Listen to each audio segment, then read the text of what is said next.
TNI Angkatan Udara kembali mengerahkan pesawat Intai milik TNI Angkatan Udara yang diberangkatkan dari Pangkalan Udara Suwondo, Medan, Sumatera Utara. Namun untuk kesekian kali pencarian dengan pesawat Intai belum juga membuahkan hasil meskipun pencarian telah diperluas.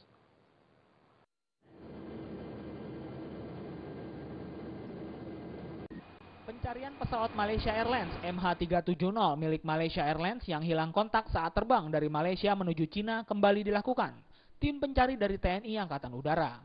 Tim pencari kembali melibatkan pesawat Intai milik TNI Angkatan Udara yang diterbangkan dari Pangkalan Udara Suwondo, Medan, Sumatera Utara, Kamis pagi. Namun pesawat berpenumpang 227 orang serta 12 awak pesawat tersebut hingga Kamis sore waktu Indonesia Barat belum juga menemukan tanda-tanda keberadaan pesawat. Bahkan, meskipun titik pencarian terus diperluas, tim pencari yang kini telah melibatkan 12 negara setelah Jepang, Brunei Darussalam, dan India ikut melakukan pencarian bergabung dengan 9 negara yang sebelumnya telah melakukan pencarian terlebih dahulu.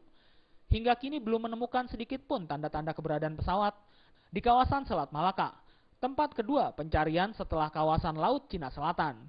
Meskipun satelit yang dikerahkan Cina berhasil menemukan 3 benda mencurigakan yang diduga puing pesawat Malaysia Airlines yang terpantau di kawasan Laut Cina Selatan, tim pencari TNI Angkatan Udara hingga kini masih belum melakukan koordinasi lebih jauh dengan Malaysia maupun tim gabungan yang telah dibentuk. Sehingga hingga kini masih terus melakukan pencarian di kawasan udara maupun lautan Indonesia yang termasuk dalam kawasan yang diduga tempat jatuhnya pesawat Malaysia Airlines. Dari Medan, Sumatera Utara, Ferry Irawan melaporkan. Hingga saat ini Polri telah melengkapi data 6 orang penumpang pesawat Malaysia Airlines MH370 asal Indonesia berdasarkan data IKTP. Tinggal 1 warga lagi yang masih belum lengkap, yakni Willy, yang belum didapat data antemortemnya dan tes pembanding DNA dari keluarga. Kebetulan istrinya sudah keburu berangkat ke... Polri menegaskan secara garis besar pihaknya melalui tim DVI telah mempunyai data lengkap ke-6 penumpang asal Indonesia yang hilang di wilayah Laut Cina Selatan dengan maskapai penerbangan Malaysia Airlines Sabtu pekan lalu. Data penumpang tersebut didapat tidak hanya dari hasil antemortem dan hasil pembanding DNA dari keluarga, namun juga dari data EKTP milik korban. Kepala Bagian Penerangan Umum Mabes Polri, Kombes Pol Agus Rianto mengatakan, saat ini masih 1 orang korban bernama Willy yang masih belum didapat data antemortem dan hasil tes pembanding DNA-nya. Agus menambahkan, kini data tersebut masih dipegang oleh tim DVI Mabes Polri. Namun apabila negara lain yang menemukan bangkai pesawat tersebut memerlukan hasil data tersebut, maka DVI akan memberikan data itu ke pihak otoritas negara yang berkompeten.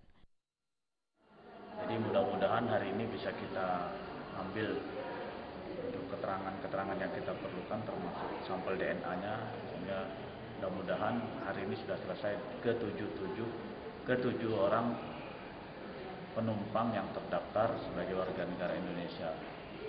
Kita berharap dengan data yang kita miliki ini, proses langkah selanjutnya akan lebih mudah.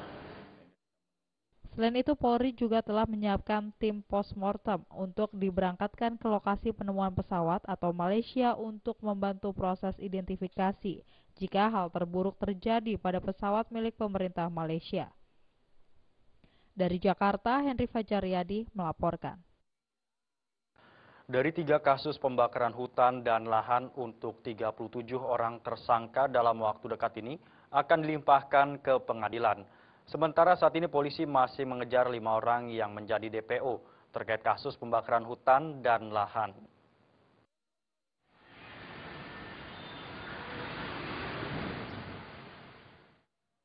Operasi pencegahan dan pemburuan pelaku pembakaran hutan di Pekanbaru, Provinsi Riau yang dilakukan Polda Riau dan jajarannya masih terus dilakukan. Kini polisi masih mengejar 5 pelaku yang telah ditetapkan tersangka dan menjadi DPO. Kepala Bagian Penerangan Umum Mabes Polri, Kombes Pol Agus Rianto mengatakan, polisi telah mengantongi semua nama-nama pelaku, termasuk yang melarikan diri. Namun pihaknya berharap agar kelima DPO tersebut dapat menyerahkan diri sesegera mungkin. Polri juga menghimbau agar warga ataupun perusahaan tidak membuka lahan hutan dengan cara membakar, karena dampak dari pembakaran tersebut sangat merugikan warga sekitar dan pemerintah. 35 laporan tersebut sudah kita tingkatkan seluruhnya menjadi penyidikan. Berarti yang lidik dari 35 itu sudah tidak ada. Untuk jumlah tersangka memang masih tetap sebagaimana yang kemarin saya sampaikan 37. 25 dilakukan penahanan dan 5 dinyatakan sebagai DPO. Polda Riau memproses 18 kasus dengan 35 tersangka. Sebanyak 33 diantaranya perorangan dan 2 lainnya melibatkan korporasi. Ia menambahkan dari 12 kabupaten kota di Provinsi Riau, hanya 8 yang terjadi kebakaran hutan dan lahan. Untuk tahun ini ada peningkatan penanganan perkara. Dari Jakarta, Henry Fajaryadi melaporkan. KAI masih memiliki sejumlah informasi lainnya. Di antaranya Badan Pengawas Pemilu Bawaslu bersama kepolisian dan kejaksaan meresmikan Sekretariat Sentra Penegakan Hukum Terpadu untuk Pemilu 2014. Informasinya setelah yang satu ini.